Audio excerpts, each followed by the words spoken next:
দুষ্কর। বিশেষ করে এই গরমে স্বাভাবিকভাবেই মশার উপদ্রব আগের চেয়ে অনেক গুণ বৃদ্ধি পায়।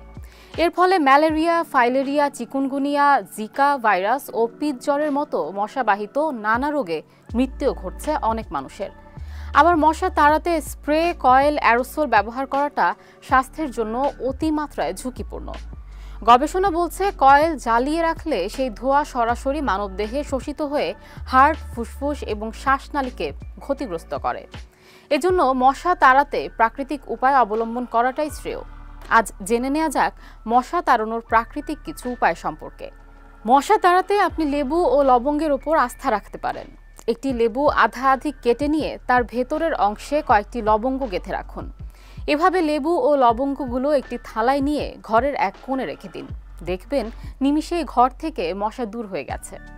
অনেকে আবার মশা তাড়াতে কর্পূর ব্যবহার করতেও পছন্দ করেন।